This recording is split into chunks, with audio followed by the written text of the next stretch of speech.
Today for Your Health Matters, I'm at Overland Park Regional in the neonatal intensive care unit. In a room just like this is where today's story starts. A young woman who spent weeks on bed rest before her baby arrived, and then he did arrive several weeks premature because of a condition she was facing during pregnancy. You'll learn more about that today and about the care she's receiving to make sure her beautiful baby boy continues to improve every day. This is Marissa, and this is Easton. They've been through a lot. Get to the point where the contractions weren't stopping and neither was the bleeding, so they called up the doctor. Marissa had been on hospital bed rest for 5 weeks when Easton decided it was time, roughly 2 months before he was due. The bed rest was thanks to a condition called placenta previa, which affects 1 in every 200 pregnant women. In the case of a baby facing delivery, there's a placenta in the way. They're going to keep a close eye on that because if mom goes into labor, the last thing she needs to do is have a vaginal delivery where now we're risking significant blood loss. Marissa was facing this at-risk pregnancy, weeks of bed rest, then a premature birth without her husband.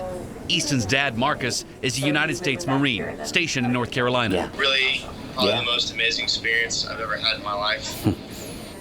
Very humbling experience. Marcus was able to come home on emergency leave to meet his little boy. But now he's gone again, not due home for a couple of weeks. So Marissa spends hours a day, often alone, here in this little room, holding their little boy, or pumping breast milk for him every 2 or 3 hours. FaceTime calls like this one happen as often as possible. I want to be able to be updated as much as possible with everything that's going on because I'm not there to see him and hold him and watch how he's gaining weight and everything else like mom can. Yeah.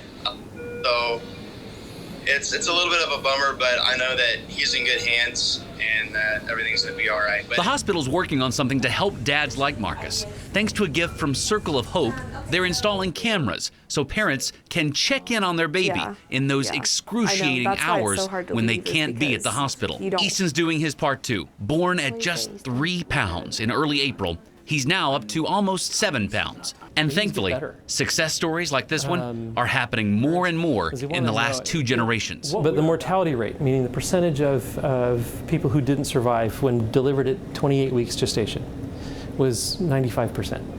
They were not expected to survive. Today, the mortality rate of babies born at 28 weeks is less than 5%. Meaning the great majority of those babies survive and do well. In Marissa's case, this was a diagnosis and an experience she says will make her a much stronger mom. Every single day is a huge progress.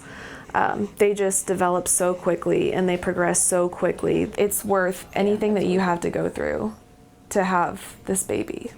It's worth, I would go through it 1 billion times just for the same thing to happen again for this little baby. This story meant a great deal to me. My twin boys spent 55 days in a NICU, much like this one when they were born, and now they're perfect, happy, healthy, smelly boys.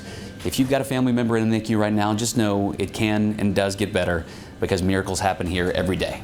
For Your Health Matters, I'm Taylor Himnes, 41 Action News.